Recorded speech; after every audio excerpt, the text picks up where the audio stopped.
Welcome back. In previous modules, we evaluated mass transport and degradation of a single limiting substrate. In this module, we will develop the tools to predict what substrate will in fact be limiting degradation processes inside the biofilm. Let us use the process of nitrification as an example. For nitrification to occur, bacteria require ammonia and oxygen. Ammonia is the electron donor, oxygen is the electron acceptor. Deep inside the biofilm, either the electron donor or the electron acceptor may limit nitrification. What compound is it going to be? At the end of this lecture, you should be able to calculate penetration depth for multiple substrates, assuming zero-order biofilm kinetics. Determine conditions where electron donor, organic carbon or ammonia, or electron acceptor, oxygen, are limiting substrate removal. Calculate organic carbon and ammonia bulk phase concentrations where oxygen becomes limiting, and calculate the corresponding fluxes. Next, you should be able to calculate the flux of the non-limiting substrates into the biofilm based on the flux of the limiting substrate. And in the end, you should be able to discuss the benefits of partial oxygen penetration. Bacteria require for their metabolism an electron acceptor and an electron donor. Again, we take nitrification as an example. Here are concentration profiles of ammonia, electron donor, and of oxygen, electron acceptor. In the biofilm on the left, the rate of nitrification within the biofilm is limited by the availability of ammonia. If we would increase bulk phase ammonia concentrations, then we would also expect further penetration of ammonia into the biofilm, and we would expect increased nitrification rates. Nitrification is not limited by oxygen, as we can see from the oxygen concentration that is significantly larger than zero throughout the biofilm. Thus, increasing bulk phase oxygen concentrations will not have an influence on nitrification rates. Now let us turn to the biofilm on the right. Again, I'm showing ammonia and oxygen concentrations inside the biofilm. But in this case, nitrification is limited by the availability of oxygen. We see this from the oxygen concentration profile inside the biofilm that goes down to zero about halfway into the biofilm. For the biofilm on the right, the overall nitrification rate will increase for increasing bulk phase oxygen concentration, but the rate of nitrification will be independent of bulk phase ammonia concentrations. For practical applications in design and in operation, it is essential to identify what compound is limiting substrate conversion. In the previous module, we calculated substrate penetration assuming zero-order kinetics. The substrate penetration is beta times the biofilm thickness LF. We will use this approach to explicitly calculate penetration depth for different electron donors and acceptors. From the definition of beta times LF, we can see that the substrate penetration increases with increasing diffusion coefficient. It decreases with increasing biofilm biomass density, and it decreases with increasing zero-order rate constant. And overall, the substrate penetration increases with increasing bulk phase substrate concentrations. Here is table 17.5 from our textbook. In this table, I'm showing the penetration depth for electron acceptors and donors. The top of the table is for heterotrophic growth, where organic substrate is the electron donor and oxygen is the electron acceptor. The middle is for nitrification, where ammonia is the electron donor and oxygen is the electron acceptor. The lower part is for oxygen penetration in case of endogenous respiration. This table provides information on the penetration depth and the corresponding substrate flux. For now, we focus on the penetration depth. Calculations in this table provide penetration depth for electron donor and acceptors, assuming that the corresponding acceptor and donor are not limiting. We can then use the values in this table to check how far the different substrates penetrate the biofilm, and this way determine the limiting substrate.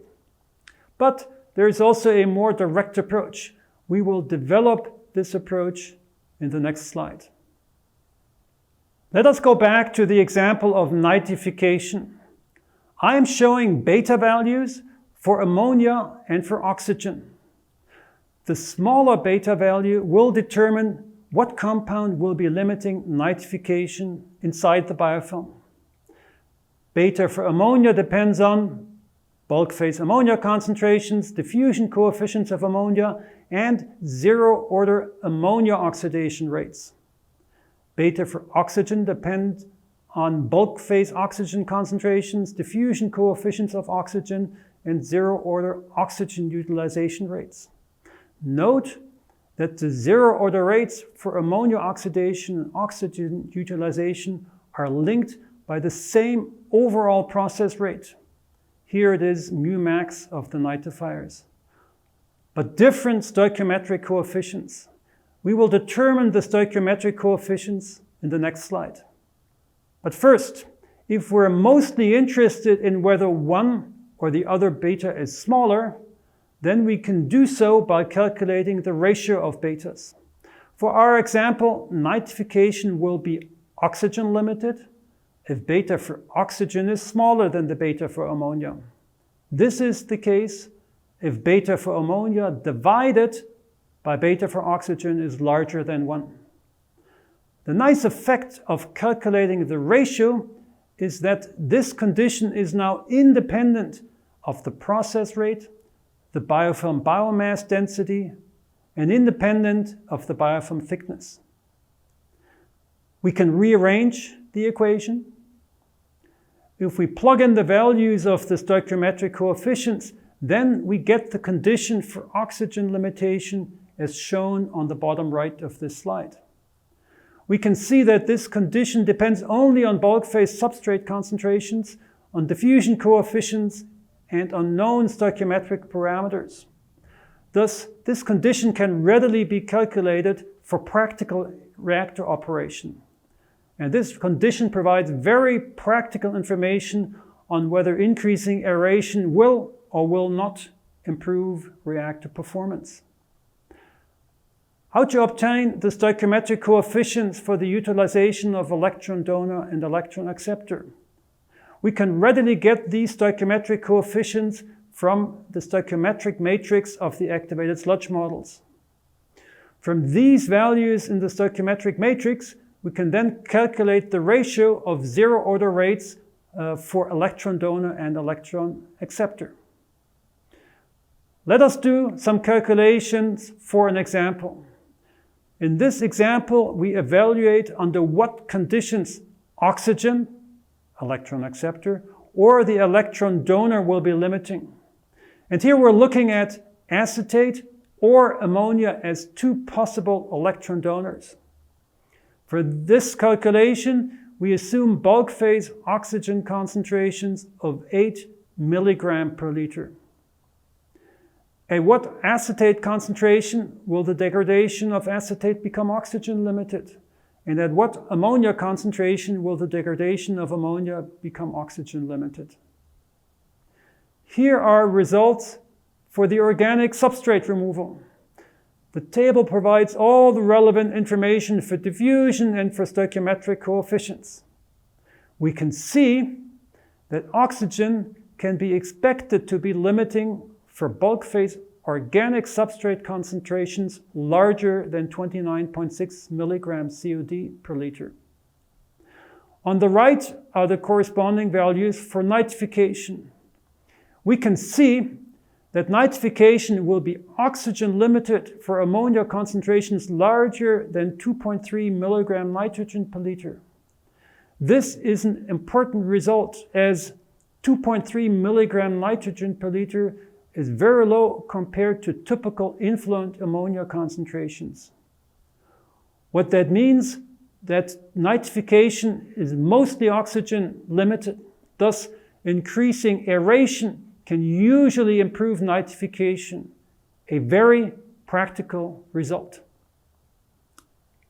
How can we calculate the flux of ammonia into the biofilm in case nitrification is oxygen limited? In this case, the flux equations we had derived for first and zero order rates in previous modules cannot be used to predict the ammonia flux. These flux equations apply only to the limiting substrate. We have two options. We can use a simulator where diffusion reaction equations are numerically solved for multiple conversion processes inside the biofilm. Another approach is to make use of stoichiometry to calculate ammonia fluxes from oxygen fluxes. The latter approach is shown on the current slide. In this example, we assume bulk phase oxygen concentrations of 8 milligram per liter and ammonia concentrations of 5 milligram nitrogen per liter. First, we check the limiting substrate. As expected from the previous example, nitrification is oxygen limited. Next, we calculate the oxygen flux. Now, the rate of ammonia and oxygen utilization at every location within the biofilm follows nitrification stoichiometry. Thus, also fluxes of ammonia and oxygen into the biofilm follow the same stoichiometric relationship. And from this, we calculate the flux of ammonia that in the current example is not limiting nitrification. We can then compare this value with the flux of ammonia in case oxygen would not be limiting to verify that oxygen in fact has an impact on nitrification.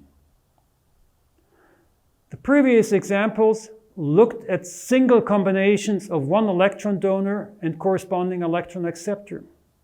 In practice, there are often multiple electron donors and multiple electron acceptors that may be limiting in different regions of the biofilm. Here I'm showing a biofilm where organic carbon is available only towards the surface of the biofilm. Oxygen penetrates further into the biofilm, but then becomes limiting for nitrification. And ammonia penetrates all the way into the biofilm.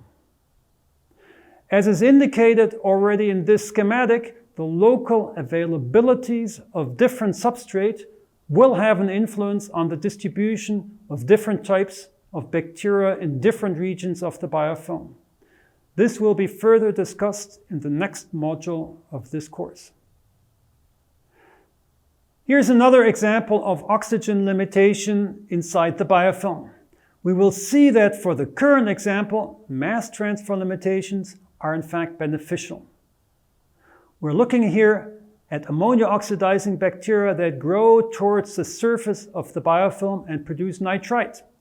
At the bottom of the biofilm, there are Anammox bacteria. These Anammox bacteria can oxidize ammonia using nitrite as electron acceptor, but they do so only in the absence of oxygen. Because oxygen only partially penetrates the biofilm, such a system can achieve simultaneous ammonia oxidation and Anammox in a reactor that is aerated. This is an example for partial penetration of the biofilm, providing opportunities to achieve processes inside the biofilm that would not be possible in an activated sludge system. So here are the take-home messages from the current module. Limiting substrates can be determined by comparing penetration depth of electron donor and electron acceptors.